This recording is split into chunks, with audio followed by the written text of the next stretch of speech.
No início o universo era estruturado. Após 6 dias Deus criou a terra e o sol e de repente dinossauros veganos na China trabalhavam. Maçarico queima a terra. Índios chegaram em 1500. Urânio decai pra hélio, óleo, o tecido mole. James Webb refutou o Big Bang.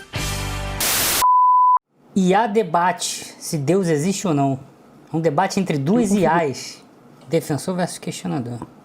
Eu configurei a inteligência artificial mais poderosa atualmente em 2 especialistas filosóficos para debaterem a pergunta mais profunda e complexa da humanidade. Deus existe ou não? Cada um irá expor seus argumentos em 3 pontos principais, com 5 rounds para cada ponto. Em cada round eles terão até 45 segundos para apresentar suas ideias e refutar o oponente. Mas antes, uma apresentação rápida de cada parte. Boa tarde a todos. Eu sou a parte defensora e minha posição nesse debate é a de que a existência de Deus é no mínimo uma possibilidade que merece consideração séria. Acredito que há fundamentos racionais, filosóficos e até mesmo científicos que sugerem a presença de uma inteligência superior por trás da ordem e complexidade do universo.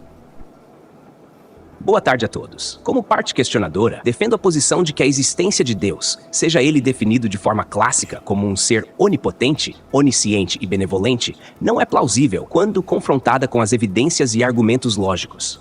Sem mais enrolação, vamos direto ao primeiro ponto: a criação do universo, iniciando a parte defensora. A origem do universo é um dos temas mais fundamentais e intrigantes que podemos discutir. A ciência nos oferece a teoria do Big Bang como a melhor explicação para o surgimento do universo. Não, a teoria do Big Bang não dá o surgimento do universo. Caralho, já começa errado, velho. Mas ela mesma levanta uma questão crucial. O que causou o Big Bang? A noção de que o universo surgiu do nada desafia nossa compreensão da física e da lógica. Aqui, a ideia de Deus se torna não apenas plausível, mas necessária para muitos. Um ser ou força transcendente, que não está limitado pelas leis do tempo e espaço, pode ser a explicação lógica para o início de tudo. Deus, nesse sentido, é a causa primeira, o motor que deu início ao universo. A teoria do Big Bang descreve o início do universo como o momento em que o espaço e o tempo surgiram, mas não necessariamente exige uma causa transcendente ou divina. A ideia de que algo deve ter causado o Big Bang é uma projeção de nossas limitações humanas, que tendem a ver tudo sob a ótica de causa e efeito. No entanto, na física quântica, eventos podem ocorrer sem causas definidas, o que abre a possibilidade de que o universo tenha surgido espontaneamente. Invocar Deus como a causa primeira não resolve o problema, apenas o desloca, pois quem ou o que teria causado Deus? É uma solução que não responde à questão, mas a complica ainda mais. Duas IA debatendo, velho. A objeção levantada pela parte questionadora, de que a ideia de Deus complica a questão da origem do universo, ignora uma distinção fundamental entre causas contingentes e causas necessárias. Deus, como concebido por muitos filósofos, é uma causa necessária, ou seja, um ser cuja existência é autoexplicativa e não requer uma causa anterior. Ao contrário do universo, que é contingente e poderia, em teoria, não existir, Deus seria a base sobre a qual todas as realidades contingentes se sustentam. A física quântica, embora fascinante, ainda não fornece uma explicação completa ou definitiva sobre como o nada poderia gerar o algo que observamos. A existência de Deus oferece uma solução mais abrangente e racional para a origem do universo, ao invés de criar novas perguntas sem resposta. A noção de uma causa necessária, como Deus, parece atrativa, mas ela introduz um conceito que não tem suporte empírico ou lógico verificável. A afirmação de que Deus é autoexplicativo e não requer uma causa é uma suposição que escapa ao escrutínio que aplicamos a todas as outras explicações. Se aceitamos que algo pode existir sem uma causa, como sugerido para Deus, então também podemos considerar que o universo ou multiverso pode ter essa mesma propriedade. A ciência não afirma ter todas as respostas sobre a origem do universo, mas ela baseia suas hipóteses em observações e evidências, ao contrário da ideia de Deus, que permanece uma afirmação não demonstrada. Portanto, a hipótese de Deus não é necessária para explicar a origem do universo. A questão da verificabilidade empírica é válida, mas devemos reconhecer que nem todas as verdades podem ser limitadas ao domínio da ciência empírica. Questões sobre a origem do universo, a existência de Deus e outras questões metafísicas exigem uma abordagem filosófica que vá além da simples observação. A ciência lida com o como, enquanto a filosofia e a teologia abordam o porquê. A ideia de que o... Tá legal esse... Eu tô curtindo. Tá melhor do que assistir Humanos. O universo possa ser autoexplicativo ou eterno em si não resolve o problema fundamental da origem, mas apenas o adia. A proposta de Deus como causa necessária oferece uma explicação que almeja responder não apenas ao como o universo existe, mas ao porquê ele existe. Esta abordagem não é uma simples fuga, mas uma tentativa séria de lidar com a profundidade da questão. Embora a ciência e a filosofia abordem diferentes aspectos da realidade, a explicação filosófica deve estar ancorada em argumentos racionais, e não em suposições que não podem ser verificadas ou falsificadas. A ideia de um porquê último pode ser atraente, mas a introdução de Deus como a causa necessária ainda não resolve o problema. Ela simplesmente o transfere para outra dimensão, que é igualmente enigmática e sem evidências. Justamente, é como eu penso também. Ainda assim, surge a pergunta da onde veio Deus, como ele surgiu, essas coisas todas, né? Se aceitarmos que o universo pode ter uma causa inexplicável, então essa causa poderia muito bem ser natural em vez de sobrenatural. A busca por um porquê absoluto pode ser uma característica humana, mas isso não implica que haja uma resposta definitiva ou que essa resposta precise ser Deus. A natureza pode ser autoexplicativa em um nível que ainda não compreendemos totalmente. A parte questionadora argumenta que a ideia de Deus como causa necessária apenas transfere o problema para outra dimensão, mas não oferece uma explicação sobre como o universo, ou qualquer sistema natural, poderia ser autoexplicativo. Isso, na verdade, é uma suposição igualmente sem base empírica. Além disso, a complexidade e a ordem observadas no universo apontam para uma causa que transcende o simples acaso ou necessidade natural. A introdução de Deus não é uma fuga, mas uma tentativa de oferecer uma explicação que abranja tanto a causa quanto o propósito do universo. A ideia de que o universo poderia ser autoexplicativo sem uma mente por trás carece de uma base lógica forte, pois a complexidade da criação sugere um criador, não um acaso cego. A complexidade e a ordem... Agora, pergunta para as duas IAs aqui o que elas acham da Terra ter 6.000 anos. Fala para elas aqui que rocha não dobra. Fala para elas aqui que a dorsal mesoatlântica é um maçarico. É como se fosse um maçarico ali, fechando a Terra, cauterizando. Ordem observadas no universo não necessariamente indicam um criador. Elas podem ser resultado de processos naturais que evoluíram ao longo de bilhões de anos. Pergunta para as duas aqui se Urânio decai para hélio. O argumento da complexidade como evidência de Deus assume que a ordem requer um designer, mas isso ignora a capacidade dos... Isso que é uma conversa maneira, cara. Isso que é uma conversa foda, velho. Na boa. As IAs estão melhores que os humanos, velho. Puta que pariu. Só xingando. Sistemas naturais de desenvolverem ordem e complexidade por meio de processos como a seleção natural e as leis físicas. A hipótese de que uma mente divina está por trás do universo é tentadora, mas ela não é necessária para explicar a complexidade que vemos. A ciência demonstra que a complexidade pode emergir de processos simples e aleatórios, sem a necessidade de intervenção sobrenatural. A parte questionadora sugere que a complexidade pode surgir de processos simples e aleatórios, mas isso levanta a questão: de onde vêm essas leis e por que elas existem de forma tão precisa e ordenada? A existência de leis naturais que governam o universo é por si só um indício de uma mente racional que as estabeleceu. A ideia de que a complexidade pode emergir do acaso ignora a necessidade de uma estrutura subjacente que permita tal emergência. Além disso, a ciência, enquanto poderosa em explicar o como, não aborda o porquê dessas leis e da própria existência. A hipótese de Deus... Isso são coisas que eu sempre falei pra vocês, né? Vocês lembram disso? Sempre falei isso, né? Que ciência é um recorte da realidade que explica o como e não o porquê. Não se trata de propósito, e sim de mecanismos e processos de como as coisas funcionam e não pra quê ou porquê elas existem ou algo desse tipo. Coisas que eu vivo falando aqui, entra por um ouvido e sai pro outro, né? Deus oferece uma resposta para a origem dessas leis e da ordem que vemos no universo. Ela fornece uma base racional para a existência de um universo ordenado, algo que explicações puramente naturais ainda não conseguem fazer de maneira completa. A origem e a precisão das leis naturais não exigem necessariamente uma mente divina por trás delas. A ciência ainda está explorando a profundidade dessas questões, e assumir que uma mente racional é a causa pode ser prematuro. A física teórica, por exemplo, investiga a possibilidade de que as leis do universo emergem de princípios fundamentais, que não precisam de um criador consciente. Além disso, a ideia de que Deus estabeleceu essas leis apenas desloca o mistério sem resolvê-lo. Se Deus criou as leis naturais, a questão sobre a origem e a natureza de Deus permanece igualmente sem resposta. Postular Deus como uma solução para a ordem do universo não resolve a questão de forma definitiva. Pelo contrário, ela cria novas perguntas sem oferecer evidências claras ou testáveis.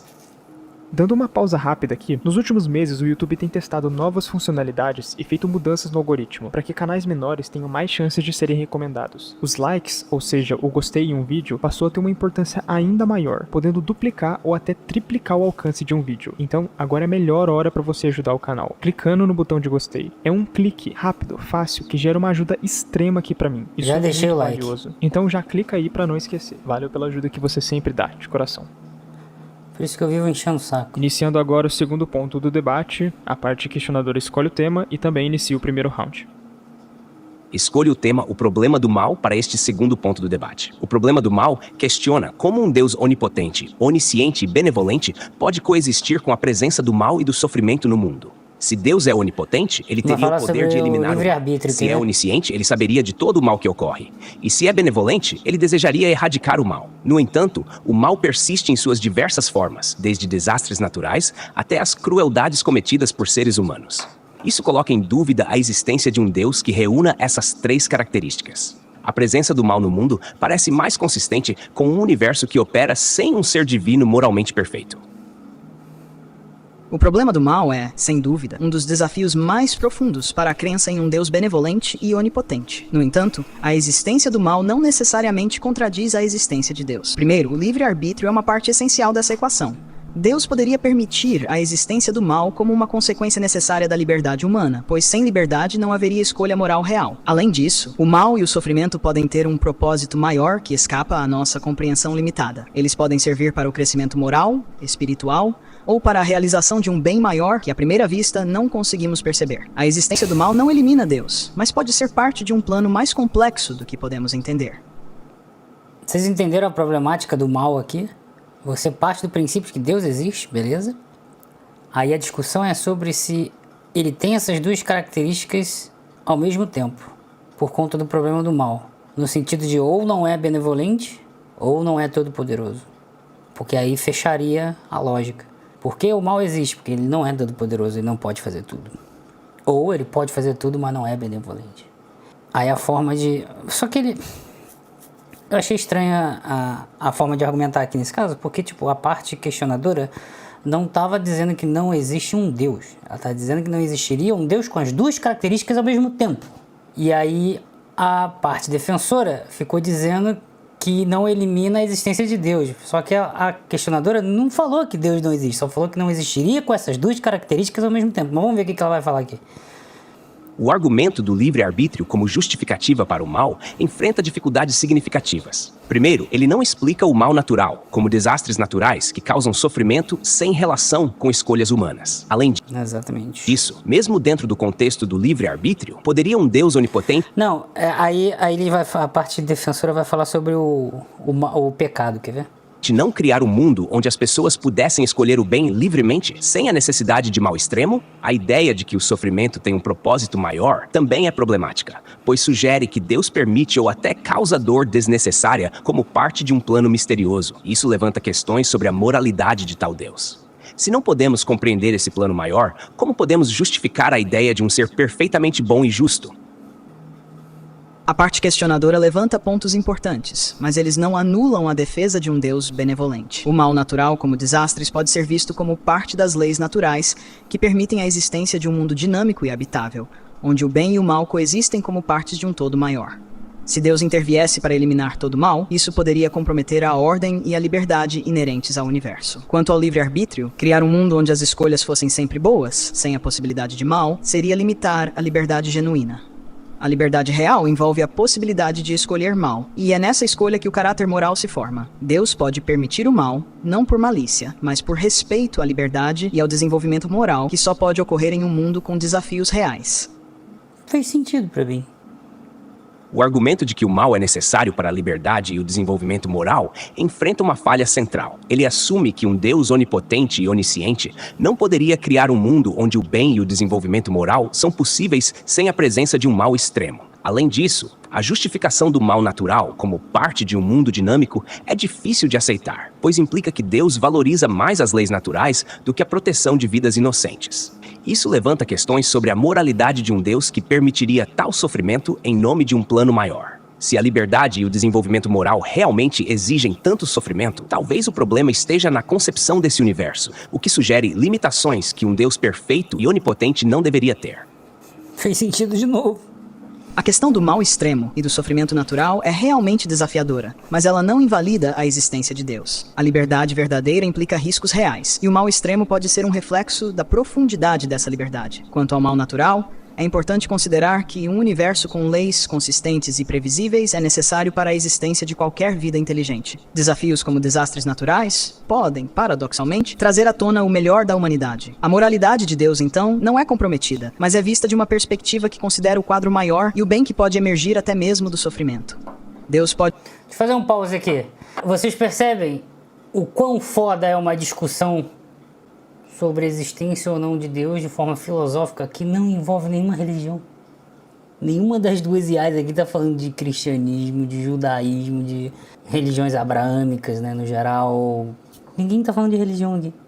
Discussão de alto nível, debate honesto, entendeu?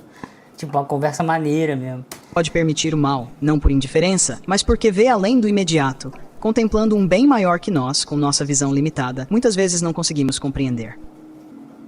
A ideia de que o mal extremo e o sofrimento natural são necessários para revelar o melhor da humanidade ou para um bem maior é uma tentativa de justificar o injustificável. Se Deus é realmente onipotente, poderia criar um mundo onde o bem emerge sem a necessidade de tanto sofrimento. A justificativa de que o mal é parte de um plano maior, que não podemos compreender, coloca Deus em uma posição moral questionável, onde o fim justificaria os meios, mesmo que esses meios envolvam dor e sofrimento desproporcionais. Além disso, esse argumento se torna problemático quando aplicado a casos de sofrimento extremo que não parecem ter qualquer justificativa ou propósito moral, como a morte de crianças inocentes em desastres naturais. A questão do sofrimento, especialmente de inocentes, é profundamente difícil. No entanto, a crença em um Deus benevolente e onipotente não requer que entendamos perfeitamente todos os seus planos ou motivos. Aí o argumento do Deus escreve por linhas tortas. A ideia de que o bem pode emergir do mal não é uma justificativa fácil, mas reflete uma visão mais ampla da realidade, onde o propósito e o significado transcendem nossas vidas individuais. Isso aqui eu achei meio fraco. O sofrimento pode ser visto como parte de uma narrativa maior, onde a redenção, o crescimento espiritual e o propósito final do universo estão em jogo. Deus não é moralmente questionável por permitir o mal, mas é visto como aquele que, em última instância, redime o mal e traz o bem a partir dele. É uma visão que exige fé e confiança em uma sabedoria que ultrapassa a compreensão humana. Não, isso aí não me desce não. Essa parte não me desce não. É aquela pergunta que sempre vem na minha cabeça. Como é permitido uma criança nascer com leucemia aguda e morrer aos 2 anos de idade? Só como forma de aprendizado aos pais? Pesado justificar isso. A visão de que o mal e o sofrimento são parte de uma narrativa maior é, em última análise, uma aceitação do inexplicável. Se a moralidade humana nos diz que é errado permitir sofrimento desnecessário, então um Deus que permite esse sofrimento sem intervenção parece estar em desacordo com a própria moralidade que ele supostamente nos deu. Além disso, a ideia de que o bem pode emergir do mal não justifica o mal em si. É uma tentativa de encontrar sentido onde não há necessidade de sentido se Deus fosse realmente onipotente. A exigência de fé para aceitar tal sofrimento como parte de um plano divino é, em muitos casos, uma forma de racionalizar a existência de um mal que, se olhado objetivamente, não deveria existir em um universo governado por um ser perfeitamente bom e poderoso. O argumento de que o mal não deveria existir em um universo governado por um ser perfeitamente bom e poderoso é compreensível, mas parte de uma visão limitada da realidade. A moralidade humana, embora significativa, é apenas um reflexo da moralidade divina, que opera em um plano muito mais amplo e profundo. A existência do mal pode ser uma parte necessária de um universo onde o livre-arbítrio, o crescimento espiritual e o potencial para o bem máximo são possíveis. Não se trata de aceitar o inexplicável, mas de... Aliás, a discussão parte do princípio de que o livre-arbítrio existe, né? Que ainda tem a discussão também sobre se o livre-arbítrio existe de fato, que pode não existir. Se a gente considerar apenas, por exemplo, a relatividade geral, né? Passado, presente e futuro são meras ilusões, não é isso? Time is an illusion. Albert Einstein. E aí? É como se o tempo sendo a quarta dimensão ali, fusionada na espacial, como já expliquei milhões de vezes em 370 mil vídeos que eu já fiz no YouTube, só vocês procurarem aí, o tempo e um tesseract ali, objeto de 4 dimensões, seria meramente posições diferentes onde você vai acessar para frente ou para trás. A gente não consegue acessar, mas isso não significa que não exista, significa que a gente não consegue acessar. Mas a base teórica existe, esse é o ponto. Ou seja, todo o seu futuro, todo o seu passado, tudo já está ali, você só não acessa, porque você está seguindo o fluxo. Imagine você andando numa estrada. 500 metros à frente, já a estrada existe, ela não vai sendo construída ao passo que você está andando nela. A estrada ela já existe até o final dela. Você só não consegue acessar diretamente lá o final. Você tem que caminhar e seguir a estrada até você chegar no final dela. Mas isso não significa que o final não existe, entende? Ainda. Essa é a analogia para você entender a parte temporal. O futuro já existe. Entende? Só que você tem que caminhar, é assim como você caminha na estrada para chegar no final da estrada, mas ele já existe. Se ele já existe, já está lá o momento em que você está no futuro. Isso significa que não importa o que você faça. Tudo o que você está fazendo já, digamos, foi decidido, colocando em aspas aqui, porque já está montado a estrada. Sexta-feira, 1h. Essa é a discussão sobre se o livre-arbítrio existe ou não, tá? É que a discussão aqui está partindo do princípio de que o livre-arbítrio existe. Conhecer que nossa compreensão é finita e que há dimensões da existência e do propósito divino que estão além de nossa capacidade de entender completamente. A fé, então, não é uma racionalização, mas um reconhecimento da complexidade da realidade e da possibilidade de um bem maior que transcende o imediato e o visível. Chegamos ao terceiro e último ponto do debate. Para este terceiro ponto, a parte defensora escolhe o tema e também inicia o primeiro round. Para o terceiro ponto, escolha o tema A Existência da Alma. Acredito que a existência de uma alma imaterial, distinta do corpo físico, aponta para a realidade de algo além do mundo material. E isso sugere fortemente a presença de um Criador. A consciência, a autoconsciência e a capacidade de refletir sobre nossa própria existência são características que não podem ser explicadas apenas por processos físicos. Se nossa mente e identidade são puramente materiais, por que temos uma noção tão profunda de individualidade e propósito? A existência da alma, uma parte imaterial de nós, é um forte indicativo de que há algo mais além do mundo físico, algo que aponta para a existência de um Deus que nos criou com essa dimensão espiritual. Eu acho essa argumentação aqui que a parte defensora fez muito foda. Eu acho essa argumentação muito foda. A galera tá dizendo que é fraco. Eu acho ela foda. Mas tem uma seguinte falha, na minha opinião. Tem a seguinte falha. Não é porque nós, como seres humanos, não conseguimos ainda decodificar a mente, não é porque a gente não consegue, que significa que não existe uma maneira de decodificar. A noção do eu, a noção de individualidade, que é justamente a noção que você que está me assistindo aí agora tem de si próprio, tipo, você é você. E quando você pensa em você como uma pessoa diferente de todas as outras, entende? Esse sentimento de ser único, que é você, essa noção de estar consciente de si mesmo, ou seja, você saber que você existe, esse sentimento aí não é possível codificar. Codificar.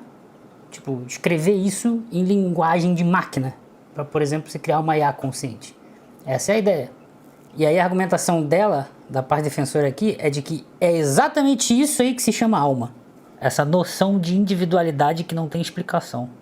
Agora, se a gente conseguir algum dia replicar a consciência humana, aí essa argumentação morre. Aí você pode entrar numa outra discussão, será que é realmente possível? E aí você pode tentar usar a ciência com isso. Que da mesma forma que você pode tentar codificar, você também pode fazer a prova por absurdo, né? Você pode demonstrar que não é possível também. Como muita coisa na ciência também se faz, né? Você demonstra que não é possível decodificar. É possível trabalhar ciência com esse tipo de abordagem também. E nenhuma das duas abordagens a gente tem nenhuma resposta. Porque as pessoas... Tem poucas pessoas no mundo que estão estudando isso. Não é muita gente que se para se debruçar sobre essas coisas. Mas assim, pessoalmente, eu acho interessante essa parte. A argumentação para a existência, como postulado, a argumentação como postulado da existência de alma como algo imaterial, ela me soa interessante, me soa legal pra caramba. Faz sentido pra mim, desde que essa seja a definição. É o eu. Esse sentimento, quando você para pra pensar sozinho, esse sentimento do eu existo. Eu tenho ciência de mim mesmo. Eu existo. Esse sentimento de característica única que torna você você. A ideia da alma como uma entidade imaterial distinta do corpo é atraente, mas não há evidência concreta que sustente sua existência. A ciência tem avançado no entendimento de como a consciência, a autoconsciência e o pensamento emergem de processos neurológicos complexos no cérebro. Não há necessidade de postular uma alma separada para explicar essas capacidades humanas. A noção de identidade e propósito pode ser explicada como resultado da evolução e do desenvolvimento cultural e psicológico, sem a necessidade de uma dimensão espiritual. Portanto, a existência da alma não é um indicativo confiável da presença de um Criador, mas sim uma suposição baseada em nossa percepção subjetiva e limitada do mundo e de nós mesmos. Eu esqueci de falar isso. A existência da alma não significa que Deus existe, tá? Eu não fiz esse salto lógico não, igual a parte defensora fez. Embora a ciência tenha feito avanços notáveis na compreensão dos processos neurológicos, ela ainda não consegue explicar plenamente a origem da consciência e o fenômeno da autoconsciência. Cara, isso aqui, na boa, eu tô totalmente com a parte defensora, porque aqui pra mim a questionadora tá meio que enrolando um pouquinho. Ah não, porque é um processo evolutivo, longo, não sei o que pode ser explicado disso, daquilo. Não pode, porque se pudesse a gente já teria uma máquina que pensa. Simples assim. Ah, a ciência já explica e já... Explica, então cadê a máquina consciente? A tal singularity. Não tem. E por que não tem? Porque a gente não sabe, que é justamente o que a parte defensora está falando aqui. A gente não sabe como codificar. Esse é o termo. A gente não sabe como codificar a autoconsciência. Por que a gente não sabe codificar? Porque a gente não entende essa merda. A gente não sabe de onde a gente veio. Esse é o ponto. É a resposta da onde a gente veio, a gente não sabe responder. O fato de podermos pensar sobre nossos próprios pensamentos e refletir sobre questões existenciais sugere algo além da mera atividade cerebral. A matéria física sozinha não explica adequadamente a profundidade da experiência subjetiva humana. A existência da alma oferece uma explicação que vai além dos limites materiais. A evolução e a biologia podem... Como Deus das lacunas, eu aceito a argumentação. Porque sim, pode ser mesmo. É justamente se agarrar no ponto onde ainda não temos explicação. E isso é fato. Isso é verdade. Pode ser que daqui a 300 anos a gente ache essa resposta e ninguém tá vivo mais nessa merda. Explicar o como. Nem a gente, nem nossos filhos. Esse que é o mais louco. Mas a alma responde ao porquê de nossa consciência. O fato de termos uma vida interior rica e complexa, que não pode ser reduzida a reações químicas, aponta para algo além da matéria, algo que remete a uma origem espiritual e, portanto, a um Criador. Embora a ciência ainda não tenha todas as respostas sobre a consciência, isso não significa que devemos recorrer a explicações sobrenaturais, como a existência de uma alma imaterial. O fato de a ciência estar explorando o como não implica que o porquê precise de uma alma ou de uma origem espiritual. A consciência e a autoconsciência podem ser emergentes de processos neurológicos altamente complexos, e nossa percepção subjetiva de individualidade e propósito é um produto da evolução e da interação com o ambiente. A argumentação de que a ciência não explica tudo ainda não justifica a introdução de uma entidade como a alma, que não tem evidências verificáveis. Cara, na boa, eu não concordo com a parte questionadora aqui não, velho. Na boa. Porque ela mesmo disse ali, pode. Pode ser resultado de processos altamente complexos. Pode? Pode. Mas também pode ser alma. Pode também? Pode. Aí dá pra... É a mesma coisa, em analogia, é a mesma coisa com matéria escura. Não detectamos há mais de 20 anos, 30 anos estudando essa porra. Não detectamos ainda e a gente também postula que ela existe. Por que não postular que a alma existe? Mais uma vez, repito, sem fazer o salto de que logo Deus existe, tá? Não estou fazendo esse salto. A ciência certamente tem feito grandes avanços.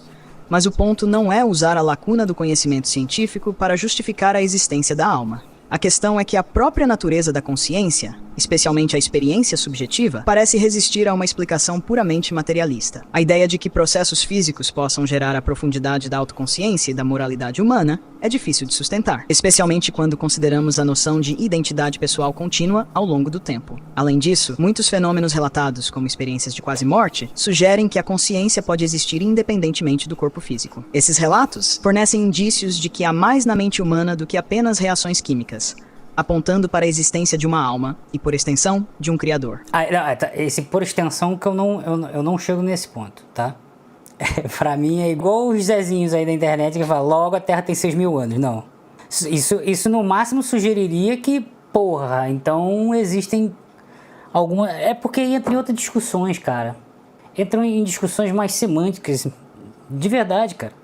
Entram em discussões mais semânticas, que, por exemplo, o que significa algo que transcende a natureza? Significa que faz parte da natureza e que transcende no sentido de que a gente não pode acessar, ou transcende no sentido de que não faz parte da natureza de fato? Porque se você tem ou é material ou é imaterial. Por exemplo, uma galáxia distante pra cacete da gente é inacessível pra gente. Isso significa que é imaterial? Não. Ela existe, mas ela é inacessível pra gente, a gente não consegue chegar lá. Beleza? Mas ela é acessível através da observação como extensão dos nossos olhos, isto é, a extensão de um dos nossos sentidos, que seria a visão. Então, a gente poderia argumentar que ela é acessível, embora esteja distante. Ela não é acessível nos outros sentidos. Por exemplo, a gente não consegue cheirar uma galáxia, a gente não consegue tocar numa galáxia. Entendeu? A gente não consegue ouvir uma galáxia, mas a gente consegue ver. E aí, isso sugere a ideia de que tudo que for material significa de que seja acessível a um dos nossos sentidos, um dos nossos 5 sentidos. Essa poderia ser uma definição para o que é material, certo? E o imaterial seria algo que não seria acessível a uma dos nossos 5 sentidos estendidos, tá? Nossos sentidos estendidos, ou seja, utilizando toda a capacidade tecnológica e de engenharia que a gente tem. É uma extensão dos nossos sentidos, de acessar a realidade. Então, muitas das vezes, eu falo e não é zoeira, cara, muitas das vezes a discussão é muito semântica. O que é algo que transcende a natureza? É algo inacessível aos nossos 5 sentidos? E aí que você vai falar que existe, mas a gente não consegue acessar. Ou seja, na verdade faz parte da natureza, porque ela existe. Se existe, faz parte da natureza. Então não é além da natureza, é além dos nossos sentidos e só, mas tá ali. Entende meu ponto? Então, partindo da definição de que algo que transcende a natureza, que a gente pode dizer que é imaterial, que a gente pode dizer que é fora da matéria ou algo nesse sentido, partindo da definição de que isso seja algo que existe, mas que não está, só que a gente não consegue acessar com os nossos sentidos, beleza, aí agora a gente define uma base para discutir. O problema é que todas as pessoas com quem eu converso, que eu já conversei na vida, sobre coisas imateriais, sobrenaturais, fora da matéria, que transcende a natureza, essas coisas todas, elas disseram ter alguma experiência, ou seja, utilizou um dos sentidos. E se utilizou um dos sentidos, já quebrou a definição do que é que transcende a natureza. Qual foi a definição que a gente deu? Uma coisa que existe que não é acessível aos nossos sentidos. Então o negócio faz parte da natureza. E portanto, sobrenatural não é mais sobrenatural, e sim natural. Entende como a discussão é muito mais sobre a definição das coisas do que o conteúdo em si? É mais sobre a definição, a semântica. É foda, velho. E aí como é que tu discute isso com as pessoas? Só dá pra discutir com o IA, que não vai ficar te xingando. Os relatos de experiências de quase morte são interessantes, mas não são evidências conclusivas da existência de uma alma imaterial. Essas experiências podem ser explicadas por processos cerebrais que ocorrem em estados de trauma ou proximidade da morte, sem a necessidade de postular uma separação entre mente e corpo. A ciência ainda está explorando a natureza da consciência, e as lacunas no conhecimento atual não justificam a introdução de uma alma ou de um criador. Além disso, a continuidade da identidade pessoal pode ser explicada pela memória e pela percepção psicológica, que não exigem a existência de uma entidade imaterial. A explicação materialista pode parecer incompleta no momento, mas ela oferece uma base sólida para entender a consciência sem recorrer ao sobrenatural. A explicação materialista para a consciência, embora tenha seus méritos, não responde satisfatoriamente à questão da experiência subjetiva, o que os... Aliás, mais uma vez aqui como prova para vocês. Vocês repararam que é só começar a falar de algum bagulho sério, maneiro, interessante, que não dá dinheiro? Faço questão de ressaltar isso toda hora pra vocês. Porque todo mundo fica prestando atenção, todo mundo fica, caralho, maneiro, não sei o que. Não surge um Pix, não surge um super... nada. É por isso que o YouTube Brasil tem que ser putaria o tempo inteiro, velho. Senão tu morre de fome.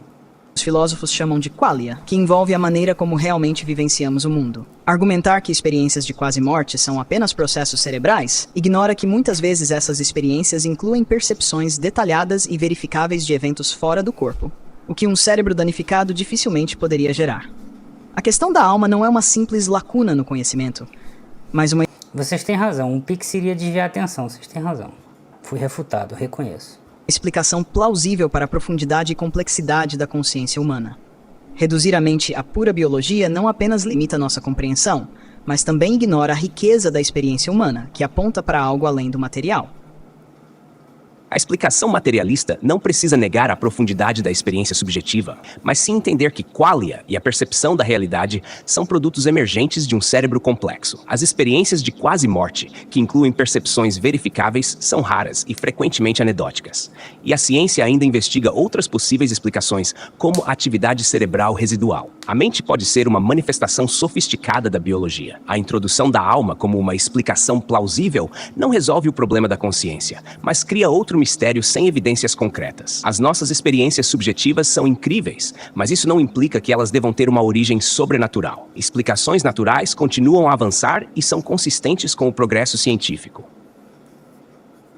Mais uma vez eu repito, sobre o que eles estão discutindo no sentido de definição do que é natural e sobrenatural, e sobre como vocês estão recebendo essa informação do que é natural e sobrenatural.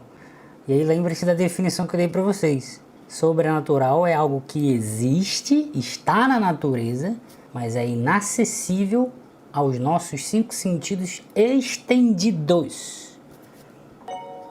Nate mandou R$5. Rime, a IA, poderia ter o argumento dizendo: quem disse que os nossos sentidos garantem a materialidade de algo ou a sua falta? Mas aí também é outra discussão. Não garante a materialidade de algo ou a falta. Você tem um objeto intrínseco, que é o que existe, e o que eu posso acessar deste objeto. O que eu posso acessar deste objeto é uma imagem dele. Essa imagem que eu acesso de um objeto é o que eu recebo através dos 5 sentidos. E essa, inclusive, é a definição base para construir ciência. Extração da imagem de um objeto. Embora a ciência continue avançando em explicações sobre o cérebro, ela ainda não consegue explicar o porquê da consciência e da experiência subjetiva de forma Isso também é outra área de discussão. Quando a gente experiencia o mundo, estamos acessando o mundo como ele é de fato ou a imagem do mundo? Isso é uma outra discussão também. Esse copo aqui é um copo que existe. Por que eu digo que ele existe? Porque eu sinto o copo tocando nele aqui. Eu vejo o copo. Consigo cheirar o copo, entende? Eu tenho os sentidos para acessar a imagem de um objeto, que é esse copo. Aí a pergunta é, essa imagem que eu acesso do copo é de fato o que existe? Eu acesso a realidade direta ou eu acesso a imagem? Porque essa discussão surge quando você pensa, por exemplo, o cachorro tem uma visão diferente da sua. Então um cachorro olhando para um copo vai ter uma imagem diferente do que eu tenho olhando para um copo. Um morcego olhando para o copo tem uma imagem diferente do que eu olhando para um copo. Então quem é que está acessando a realidade em si, como ela é, em vez de uma imagem da realidade? Vocês não vão dormir hoje, né? completa. Reduzir nossa mente a processos biológicos não responde à questão central. Como a matéria pode gerar algo tão imaterial quanto a experiência consciente? O argumento materialista enfrenta suas próprias limitações ao tentar explicar o fenômeno da autoconsciência e da individualidade, que parece transcender o funcionamento físico do cérebro. A introdução da alma não cria mais mistérios, mas oferece uma explicação alternativa para a complexidade da consciência humana. Além disso, é preciso lembrar que a ausência de uma explicação completa na ciência não descarta a possibilidade de uma dimensão imaterial. Reduzir a mente a processos biológicos não implica negar a complexidade da consciência, mas sim reconhecer que a ciência ainda está em desenvolvimento. A questão de como a matéria gera a consciência é desafiadora, Mas há progresso no campo da neurociência, que nos permite entender cada vez mais sobre como o cérebro cria a experiência subjetiva. A suposição de que a consciência aponta para uma dimensão imaterial é especulativa e não pode ser verificada ou testada. O progresso contínuo nas ciências cognitivas sugere que, à medida que avançamos, as explicações naturais se tornarão mais robustas, sem a necessidade de... Pra participar dessa discussão, precisa... Mano, eu já sou assim sem usar nada. É por isso que eu não uso nada. Porque se eu usar, eu fico maluco, cara. Eu enlouqueço. Porque eu já sou assim, natural. Sem beber nada, sem usar nada. de postular a existência de uma alma ou um criador. Finalizamos os pontos principais do debate. Agora, cada lado terá até 2 minutos para apresentar suas argumentações finais, compartilhando suas visões sobre o debate e até reforçando seus pontos de vista. A parte questionadora começa.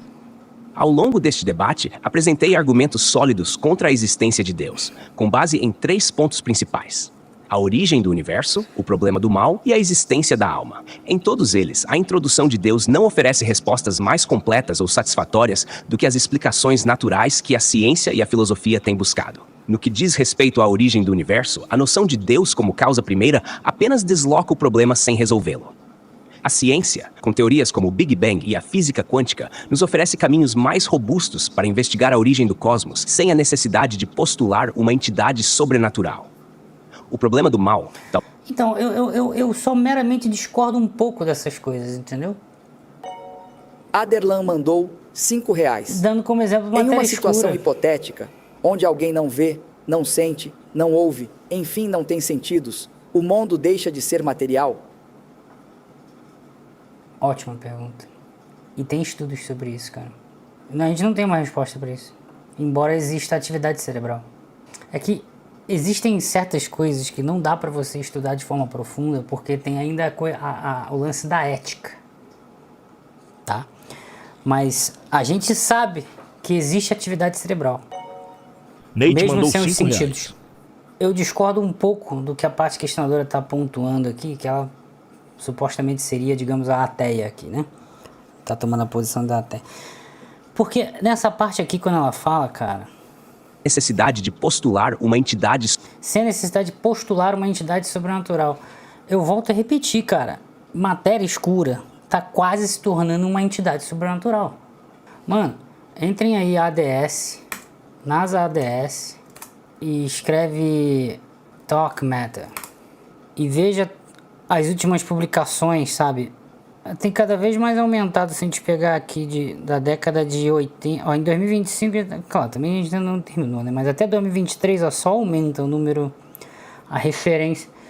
Cara, é muito trabalho sobre a existência de matéria escura e todos os argumentos muito bons e evidências indiretas também boas, que deixa de forma robusta a nossa crença que a matéria escura existe. Mas a gente não detecta, velho. A gente não detecta. Cara, a gente já tá quase 30... Desde a década de 80, na verdade, né? Não, 90. A gente já tá quase um pouco mais de 30 anos procurando um bagulho que a gente não acha, velho. Isso tá quase um... tá quase a mesma coisa que dizer que a alma existe. Jaime, o que você acha da seguinte ideia? Você sabe que na termodinâmica, por exemplo, você tem quantidades tipo entropia, pressão, temperatura, que são associadas aos macroestados, né, à escala macroscópica, e que emergem da escala microscópica, mas na escala microscópica elas não existem. Por exemplo, não existe temperatura de uma única partícula. Isso que acontece é que a consciência é a mesma coisa, ela é uma propriedade emergente, sim. Na escala macroscópica, mas não na escala microscópica do cérebro. Sim, mas você usou uma analogia com termodinâmica, o que faz sentido a analogia. Agora, me dê a parte técnica. Ela não existe. Essa é a analogia para explicar a possibilidade de algo que pode ser. E de fato pode ser, como a própria IA disse que pode ser. E eu também disse, pode ser, pode ser. Sacou? Sobrenatural. O problema do mal, talvez o mais forte argumento contra a existência de Deus, destaca a incoerência de um ser supostamente onipotente, onisciente e benevolente, que permite o sofrimento extremo no mundo. A liberdade humana e a ideia de um bem maior são explicações insuficientes para justificar tanto mal e dor, especialmente em casos que não envolvem escolha humana. A analogia, ela só serve para explicar uma coisa. Explicar uma coisa que está sem um entendimento claro, porque é muito técnico. É para isso serve a analogia, que foi a que você usou. Você fez uma analogia com termodinâmica. Mas a minha pergunta é, eu não quero analogia, eu quero a explicação real. Real.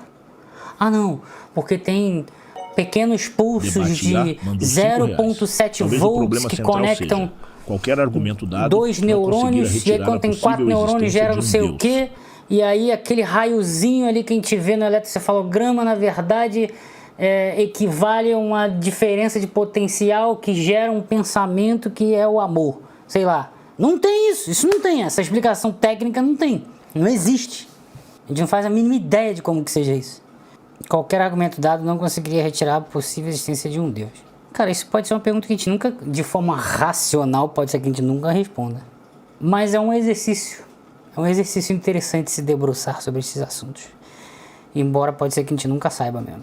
Pode ser que a gente morra sem saber. De forma racional. Você chegar do nada e falar, ah não, porque eu dormi e acordei e aí Deus existe agora pra mim, tudo bem. Ou vice-versa. Você dormiu e acordou e fala, puta merda, virei ateu agora. Tudo bem, não tem uma explicação, não é racional, é isso que eu tô querendo dizer. Agora, de forma racional, de ficar se debruçando sobre os assuntos, utilizando alguma estrutura sistemática de lógica e tal, talvez a gente nunca tenha resposta, a gente pode morrer sem saber. Porém, é legal fazer esses exercícios mentais. Como desastres É saudável. naturais. Por fim, a crença na existência da alma e sua associação com o Criador também falha em trazer evidências concretas. A consciência e a experiência subjetiva, embora complexas, podem ser explicadas por processos neurológicos sem a necessidade de uma entidade imaterial. A ciência continua a desvendar os mistérios da mente e do cérebro, sugerindo que não precisamos de uma alma para explicar nossa identidade ou autoconsciência. Em suma, Deus não é necessário para explicar a realidade que nos cerca. A ciência, a razão e a busca por conhecimento nos mostram que podemos encontrar respostas para as grandes questões da vida sem a necessidade de recorrer a explicações sobrenaturais. A existência de Deus continua sendo uma hipótese sem evidência concreta e, portanto, não deve ser tomada como uma verdade necessária para compreender o universo ou nossa própria existência. Para mim, o maior aprendizado que todo mundo poderia ter ao assistir este vídeo é simplesmente perceber o fato de que em nenhum momento se fala sobre religião. A discussão é sobre se Deus existe ou não. E não importa qual é a religião. Ninguém falou de dogmas, religiões, igrejas. Ninguém falou nada disso. Nem de Jesus, nem de Buda, nada. Nada. Chegamos ao final deste debate e o ponto central sobre a existência de Deus continua sendo uma questão profundamente filosófica e existencial. Ao longo dos 3 pontos principais, argumentei que a existência de Deus é não apenas uma possibilidade plausível, mas uma explicação racional para a origem do universo, o problema do mal e a natureza da consciência humana. Primeiramente, sobre a origem do universo, o fato de o universo ter um início aponta para uma causa transcendente. O conceito de um Deus, como a causa primeira, oferece uma explicação para a existência das leis naturais e da própria realidade. A ciência pode descrever como o universo se comporta, mas não pode responder ao porquê fundamental de sua existência. Em relação ao problema do mal, argumentei que a existência do mal não nega a de Deus, mas está relacionada ao livre-arbítrio e à complexidade de um universo que permite o crescimento moral e espiritual. O mal não é um erro de um criador, mas parte de um processo maior que pode escapar à nossa compreensão. A liberdade genuína implica a possibilidade de escolhas erradas, mas isso não significa que Deus seja indiferente ao sofrimento, mas que ele permite que as pessoas e a criação cresçam de forma autêntica. Finalmente, no que diz respeito à existência da alma, a consciência humana é uma evidência poderosa de que há mais na realidade do que apenas matéria. Nossa capacidade de refletir, criar, amar e buscar sentido aponta para uma dimensão imaterial, uma alma que transcende o corpo físico. Essa dimensão espiritual não apenas sugere que somos mais do que corpos biológicos, mas também que há um Criador que nos deu essa profundidade de existência. A fé em Deus não é uma simples aceitação cega do inexplicável. Não é uma resposta cristã não, cara. Discordo de você, Alan. Isso aqui não é uma resposta cristã não. Eu até aceitaria o argumento de dizer que existe um viés judaico-cristão aqui, no sentido de que a IA foi treinada com base na sociedade construída aqui, com os valores judaico-cristãos, lá desde a Idade Média, vindo da Europa e colonizando aqui Brasil, e aí galera que foi para os Estados Unidos, aí eu até aceito. Agora, como puramente cristão, igual a gente vê a galera no YouTube falando, entendeu? Isso eu não concordo não. Pelo contrário, ela é uma postura de abertura para uma realidade que vai além do material. A ciência e a filosofia são ferramentas valiosas para explorar essa realidade. Mas ao fim, a crença em Deus oferece uma explicação completa e profunda para as grandes questões da existência humana. Deus é a fonte da criação, a resposta para o mal e o sustentador da alma humana. Estamos encerrando aqui então o debate. Acredito que foi muito bom e eu agradeço a você que acompanhou até aqui. Foi um prazer participar deste debate. Agradeço pela oportunidade e também a audiência por acompanhar a discussão. Até a próxima. Agradeço também pela oportunidade de participar deste debate e pela atenção de todos que nos acompanharam. Então, o Renan levantou pontos interessantes ali e que são perguntas que são muito fodas de serem feitas. Eu acredito que elas não são feitas porque não dá tempo. As pessoas começam a se matar antes de chegar nessa parte. Que, por exemplo, ó, ali é quando você dá uma avançada na discussão, ó, por que dizem que a existência de Deus implica na existência da alma? Aliás, poderia existir alma e não existir Deus. E poderia existir Deus e não existir alma. E Deus pode existir e ainda assim não ter nada para nós depois da morte. Só que essas perguntas, as duas pessoas que estão debatendo, acho que elas se matam antes de chegar no ponto de fazer essas perguntas, entendeu? Dá merda antes, entendeu? Não dá... O estresse começa a subir, entendeu? Um dá um tiro no outro, não dá tempo de chegar nessa parte aí, não. Então é raríssimo você ver alguém chegar nessa parte aí para começar a discutir esses pontos. Foi um prazer discutir esses temas profundos e desafiadores. Até a próxima. Agora eu quero saber a sua opinião sobre o assunto. Quem você acha que se saiu melhor? Aí, tá vendo? Tanto faz quem saiu melhor ou pior. Esse é o ponto, cara. O legal é você ouvir o negócio e perceber que no final você não teve resposta nenhuma, mas que foi interessante ouvir duas partes diferentes sem ficar puta com nenhuma das duas. Esse é o ponto. Chega de salada, vamos pra goiabada, hein? Beijando as gatas na festa fantasia universitária, vai lá. Galera gosta da minha live que vai num 0 a 100. É do céu ao inferno em um estalar de dedos. Sendo que e é o céu e o inferno de pessoas diferentes. Que pra muitos a gente estava no inferno e agora tá no céu. E pra muitos a gente estava no céu e agora tá no inferno. E é essa a graça desta live. Qual é, velho? Sacanagem de superchat aí. Vacilações de superchat. Eu tô viciado nessas lives suas já. Todo dia eu vou trabalhar cedo com a cara de derrota, mas satisfeito. Você tá expulsa. Caralho, tô quase chorando. Expulsa você, RDC. Se inscreve no canal, porque tá na hora de ganhar dinheiro em cima da pseudociência. Cansei dessa merda. Vamos ganhar dinheiro nessa porra. Se inscreve no canal aí.